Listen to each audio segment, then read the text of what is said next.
Hey guys, this is Danks87. Today I'm going to be showing you the elastic slime. Now this was done by another YouTuber, however it was in French and a lot of you have struggled with it, so I'm going to show you how to do it.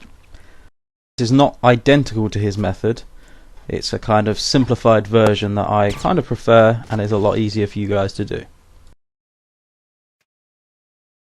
Here's what you're going to need.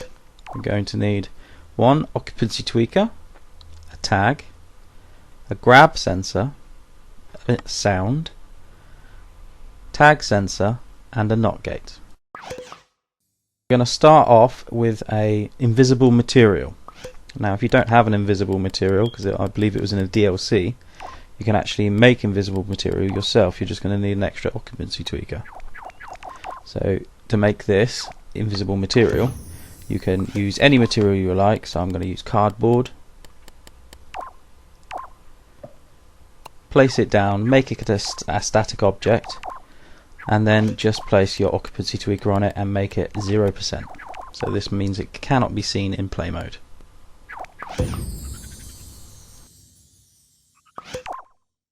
Okay, so I'm going to carry on with my invisible material. First off, I'm going to get out a sponge, a round sponge, put it in line, slightly smaller, and place it down.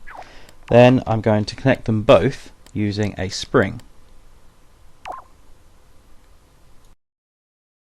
Now because there can be so much variance in this, because you will not do it exactly the same as me, you'll have different lengths and things like that, you need to fiddle around with these settings depending on how long you want it to stretch, etc. 80% is a good strength, although 70% also works quite well. Anything higher doesn't really work because it doesn't give a wobble. Okay, now we have those connected, we're going to put a microchip onto the sponge. We're going to want our sponge to be invisible, so this is where our occupancy tweaker comes in. So we pop an occupancy tweaker on and we set it to 0%. Then we're going to put on a tag. This is going to be a blue tag and it is going to be named slime. Then we just need our grab sensor. This is for our sound, so whenever the player grabs the slime it makes a slushy sound. So just connect up your grab sensor into whatever sound you've decided to use, and then we are done with the mechanics. Next up we need to do the animation of the slime. Now this can be quite difficult, however if you tweak it a lot and play with it or play around with it a lot, you should be able to get it perfect. Also make sure that you have set the spring to be not visible in play mode and to be silent, so to mute it.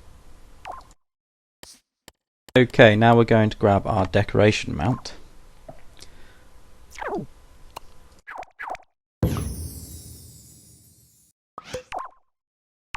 This is where things get a little bit complicated.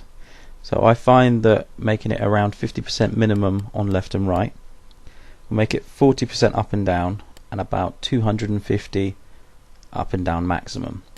100% on in and out, and you're going to want it to be positional, and you're going to want it to scale from the top. From here make sure you have your snap on and make it so that the decoration mount is turned to the side, so that the ports are at the top. Then we're going to grab our slime and put it to the side just like this. Then we can face it down. So it effectively is now scaling from the bottom, not the top. Simply place it in position where your sponge is. Then we're going to want to put another microchip on the decoration mount, and you're going to want a tag sensor. We're going to position this tag sensor so that it's just in the center. I'm going to use around 35 maximum detection, and I'm going to reduce the angle so it only reacts to its own slime. Then we're going to make it blue and slime and invert it. Then what we're going to want to do is turn it upside down so that it's actually sensing downwards. We are going to get a NOT gate and attach the tag into the NOT gate.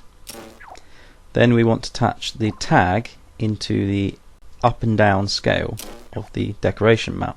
Then the NOT gate into the left and right scale of the decoration mount.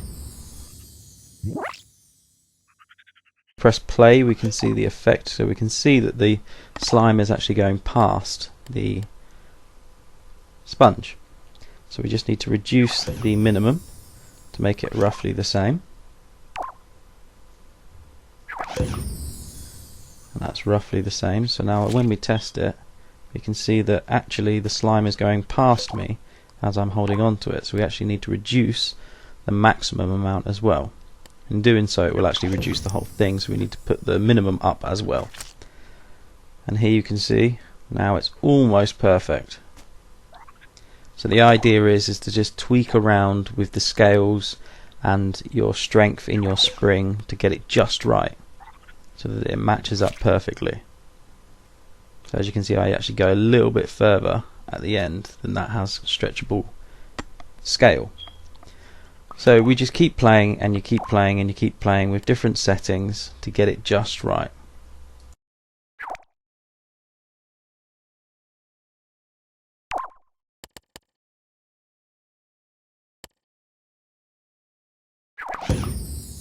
And now it seems pretty perfect. I'm fairly happy with that.